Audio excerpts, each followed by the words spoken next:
தன்னை போல தன் பிள்ளை படிக்காமல் இருக்கக்கூடாது, எதிர்காலத்தில் உயர் படிப்புகள் படித்து பெரிய ஆளாக வேண்டும் என்ற எண்ணத்தில் தங்களது பிள்ளைகளை பள்ளிகளுக்கு அனுப்பும் பெற்றோர் ஆசையை நிறைவேற்ற வேண்டும் என்ற துடிப்போடு பள்ளிக்கு வரும் குழந்தைகள், ஆர்வத்தோடு படிக்க வரும் குழந்தைகளுக்கு பள்ளிக்கூடத்திலேயே பாதுகாப்பில்லாத சூழல் நிலவி வருகிறது.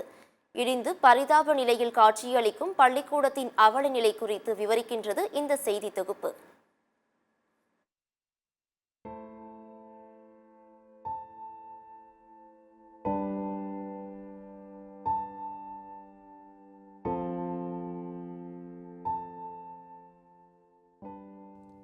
திண்டுக்கல் மாவட்டம் வேடச்சந்தூர் தொகுதிக்கு அருகில் உள்ள மோர்பட்டி என்னும் கிராமத்தில் 3000க்கும் மேற்பட்ட மக்கள் வசித்து வருகின்றனர்.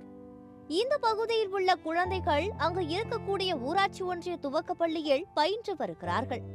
அப்பள்ளி 1ஆம் வகுப்பு முதல் 5ஆம் வகுப்பு வரை செயல்பட்டு வருகிறது. கடந்த காலங்களில் 150க்கும் மேற்பட்ட மாணவ மாணவிகள் படித்து வந்த சூழ்நிலையில் தற்போது 40 மாணவ மாணவிகளே படித்து வருகின்றனர். இப்பள்ளி கட்டிடத்தின் மேற்கூரை கடந்த 4 மாதங்களுக்கு முன்பு இடிந்து விழுந்துள்ளது. கட்டிடமும் இறங்கியதால் ஜன்னல் கம்பி வளைந்து காணப்படுகிறது. அதிர்ஷ்டவசமாக கட்டிடத்தின் மேற்கூரை இடிந்து விழுந்த நாள் விடுமுறை நாள் என்பதால் யாருக்கும் எந்த பாதிப்பும் ஏற்படவில்லை என்று கூறப்படுகிறது. இந்த அவல நிலையில் இருக்கும் கட்டிடத்தை சரி செய்து தரவில்லை என்றால் பிள்ளைகளை பள்ளிக்கு அனுப்ப மாட்டோம் என்கிறார் ராஜேந்திரன். இந்த பள்ளியில் என் பையன் ஒன்றும் பொண்ணு ஒன்றும் படிக்கிறாங்க. ரொம்ப கட்டணம் ரொம்ப முற்றிலும் சேதமடைஞ்ச நிலையில் பாருங்க, பூரா முழுவதுமாகவே சேதமடைஞ்சிருச்சு. சுகாதாரமே சுத்தமாக கிடையாது. பாத்ரூமு எல்லாமே ரொம்ப அன்கண்டிஷனாக இருக்குது. இதை நம்பி எப்படி குழந்தைங்களை நான் பள்ளிக்கூடத்துக்கு அனுப்புறது? ஜோதிமணி பார்த்துட்டு போனாங்க. கட்டடத்துக்கு சுற்றுச்சுவர் கட்டித்தரதா தான் சொன்னாங்க. ஆனால் கட்டடமே இல்லாதது வெறும் சுற்றுச்சுவர் இல்லை. உள்ளுக்கு பார்த்தாங்களா? கட்டடத்துக்குள்ள உள்ளேலாம் வரல பார்க்கல. அந்த கோரிக்கையை கொடுத்தோம். அவங்க கார்லேயே உட்காந்துட்டு கையெழுத்து கும்பிட்டு இது மட்டும்தான். படிப்பு எந்த விதத்திலும் பாதிக்க கூடாது என கூறி அருகில் உள்ள வீட்டில் பள்ளி கட்டிடம் கட்டும் வரை வகுப்பறை செயல்படுவதற்கு அனுமதி வாங்கி தற்போது வீட்டிலும் அருகில் உள்ள அரச மர நிழலிலும் தற்போது பள்ளி வகுப்பறை நடைபெற்று வருவதாக வேதனை தெரிவித்துள்ளார் லீமா ரோஸ். பார்வையிட்டு போயிருக்காங்க. எண்ணி 30 நாளில் நாங்கள் அந்த கட்டடத்தை இடித்து புது கட்டடத்தை நாங்கள் நிறைவேற்றி தரோம்னு சொல்லிட்டு கலெக்டருங்கெல்லாம் மனு கொடுத்தப்போ ஒரு விசிட் போயிருக்காங்க. ஆனால் இது வரைக்குமே ஒரு 3 மாதம் 4 மாதம் ஆயிடுச்சு குறைஞ்சது.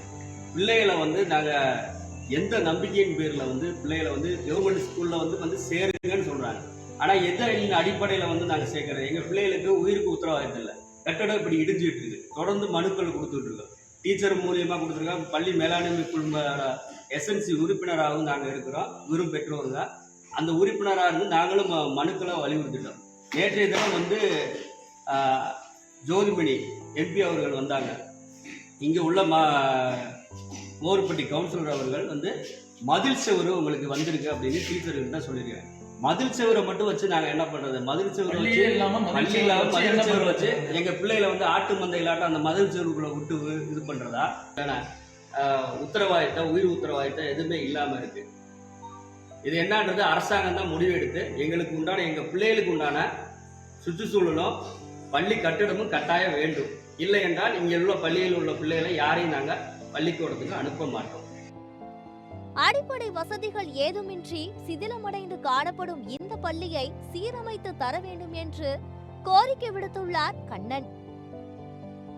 இந்த ஸ்கூல் மழை காலத்துலலாம் சரியில்லை, இடிஞ்சு விழுந்துருச்சு. பிள்ளைங்க படிக்கிறதுக்கு சரியான இடம் இல்லை. டீச்சர் பார்த்து ஒரு இடத்துல உட்கார வச்சு படிப்பு சொல்லிட்டு கொடுத்துட்ருக்காங்க. மரத்தடியில் உட்காந்து பாடம் சொல்லிட்டு கொடுத்துட்ருக்காங்க. எங்கள் பிள்ளைகளுக்கு பாதுகாப்பு இல்லை. அதனால் இந்த ஸ்கூலுக்கு அனுப்ப முடியாது. எங்களுக்கு கட்டணம் கட்டி கொடுத்தா நாங்கள் எங்கள் பிள்ளைங்களை அனுப்புகிறோம். அதே டீச்சர் மூலயமா நாங்கள் பல இடத்துக்கு கொடுத்து விட்டோம். எந்த ஒரு பிரயோஜனமும் இல்லை. அதனால் நாங்களே ஸ்டெப் எடுத்துருக்கிறோம்.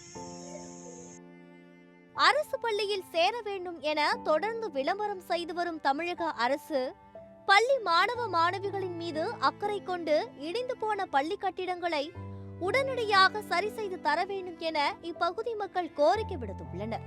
சத்தியம் செய்திகளுக்காக திண்டுக்கல் மாவட்ட செய்தியாளர் நாட்ராயனுடன் சத்தியம் தொலைக்காட்சி செய்திக்குழு.